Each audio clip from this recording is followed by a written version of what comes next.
जो शांति और सुरक्षा ये तेज विकास की सबसे जरूरी शर्त है। जो शांति और सुरक्षा ये तेज विकास की सबसे जरूरी शर्त है। नमस्कार, संतोष की रिपोर्ट में आप सबों का स्वागत है। और आज हम संतोष की रिपोर्ट में बात मधुबनी की उस सभा की करने जा रहे हैं जिस सभा पर सिर्फ इस देश की नहीं दुनिया की नजर थी कि आखिर जो आतंकी घटनाएं घटी हैं उस घटनाओं के बाद प्रधानमंत्री के सारे कार्यक्रम रद्द होने के बावजूद वो मधुबनी जा रहे हैं और मधुबनी में सभा को संबोधित करेंगे।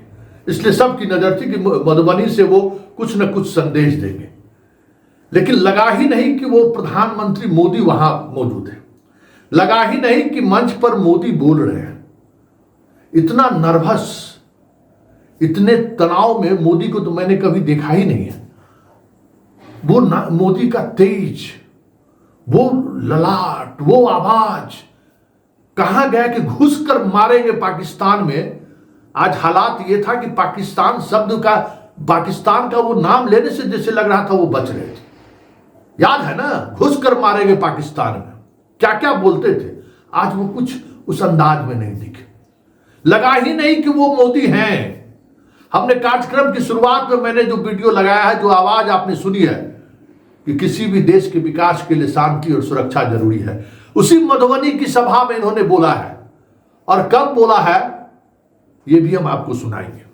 और आपको हम ये भी सुनाएंगे कि किस तरीके से मोदी 29 मिनट 29 सेकंड के भाषण के दौरान कभी लगा ही नहीं कि मोदी इस देश को संबोधित कर रहे हैं। कभी लगा ही नहीं कि ये वही मोदी हैं जो मोदी कभी मंच से गरजते थे तो पाकिस्तान हिलने लगता था बात से। जरा गौर से सुनिए शुरुआत इन्होंने कैसे की है। एक एक वीडियो को हम आपको दिखाएंगे, तब आप समझ सकते हैं कि आखिर मोदी को हो क्या गया। ये मोदी इतना नर्वस क्यों है भाई। देश ये जानना चाह रहा है कि मोदी इतना नर्वस क्यों है। किसको क्या करेंगे, किसको जमीन में मिलाएंगे, किसको क्या करेंगे, ये तो बात की बात है। आज जुबान पर पाकिस्तान का नाम तक नहीं था, इसलिए ये हम सवाल कर रहे हैं। तो देखिए किस तरीके से मोदी नर्वस है जनाब, हमारे प्रधानमंत्री। मैं तो खुद हैरान हूं। जरा देखिए कार्यक्रम की शुरुआत इन्होंने क्या किया, सुनिए पहले जरा। अपनी बात प्रारंभ करने से पहले मैं आप सबसे एक प्रार्थना करना चाहता हूं। आप जहां हैं वहीं अपने स्थान पर बैठे रह करके ही, खड़े होने की जरूरत नहीं है, बैठकर ही 22 तारीख को जिन परिवारजनों को हमने खोया है,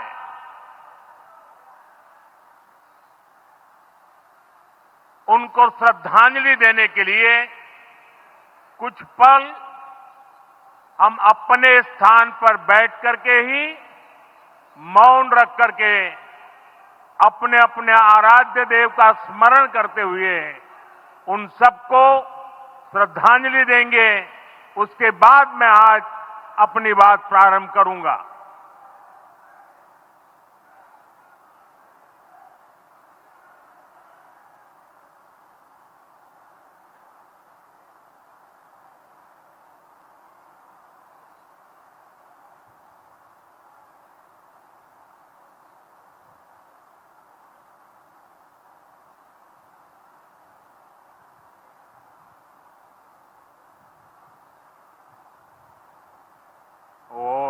शांति शांति शांति। बिहार के राज्यपाल आरिफ मोहम्मद खान जी,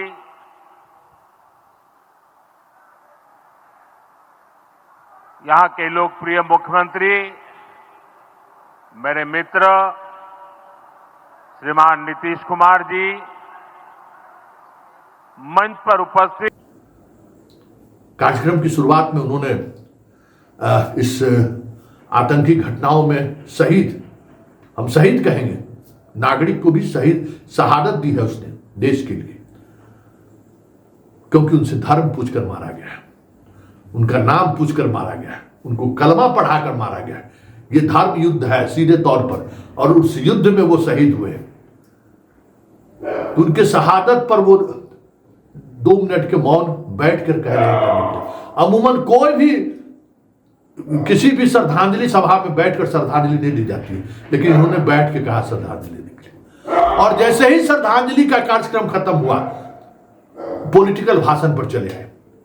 एक अंश हम आपको सुनाते हैं, सुनते सुनते जरा गौर करिएगा। पहले जरा सुनिए कैसे पॉलिटिकल टर्न ले लिए। मतलब 23 मिनट तक, 29 मिनट 29 सेकंड के भाषण में वो 23 मिनट 23 सेकंड तक सिर्फ डेवलपमेंट, बिहार में क्या हम दिए, पंचायती राज में हमने क्या दिया, बोलते चले गए।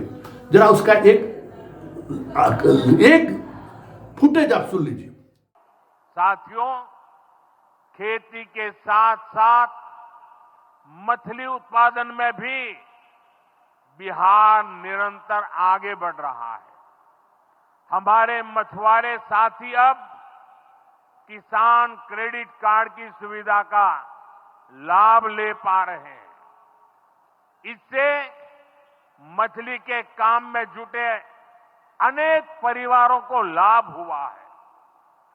पीएम मत्स्य संपदा योजना के तहत भी बिहार में सैकड़ों करोड़ रुपए के काम हुए हैं।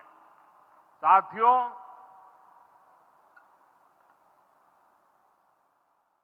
सुन लिए। और उसके बाद अचानक मोदी जी पानी पीते हैं। पानी पिए, भाई कोई भाषण का कोई तारतम्य होता है ना, कोई जो मतलब कुछ भी आप बोलते हैं तो उसका एक रिदम होता है। पानी पीते हैं, और पानी पीने के बाद क्या हुआ जरा आप भी सुनिए। साथियों, 22 अप्रैल को जम्मू कश्मीर के पहलगाम में आतंकियों ने मासूम देशवासियों को जिस बेरहमी से मारा है, उससे पूरा देश व्यथित है। कोटि कोटि देशवासी दुखी हैं। सभी पीड़ित परिवारों के इस दुख में पूरा देश उनके साथ खड़ा है। जिन परिवारजनों का अभी इलाज चल रहा है, वे जल्द स्वस्थ हो, इसके लिए भी सरकार हर प्रयास कर रही है। साथियों, इस आतंकी हमले में किसी ने अपना बेटा खोया, किसी ने अपना भाई खोया, किसी ने अपना जीवन साथी खोया है। उनमें से कोई बांग्ला बोलता था, कोई कन्नड़ा बोलता था, कोई मराठी था, कोई ओडिया था, कोई गुजराती था, कोई यहां बिहार का लाल था। आज उन सभी की मृत्यु पर करगिल से कन्याकुमारी तक हमारा दुख एक जैसा है, हमारा आक्रोश एक जैसा है। ये हमला सिर्फ निहत्थे पर्यटकों पर नहीं हुआ है, देश के दुश्मनों ने भारत की आत्मा पर हमला करने का दुस्साहस किया है। मैं बहुत स्पष्ट शब्दों में कहना चाहता हूं, जिन्होंने ये हमला किया है, उन आतंकियों को और इस हमले की साजिश रचने वालों को उनकी कल्पना से भी बड़ी सजा मिलेगी। सजा मिलकर के रहेगी।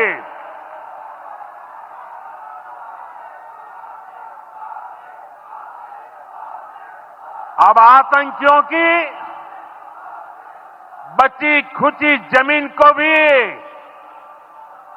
मिट्टी में मिलाने का समय आ गया है।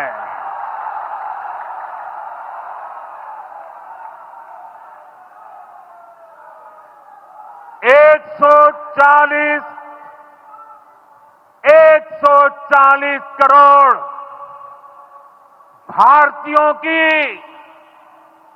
इच्छा शक्ति अब आतंकी आकाओं की कमर तोड़ कर रहेगी।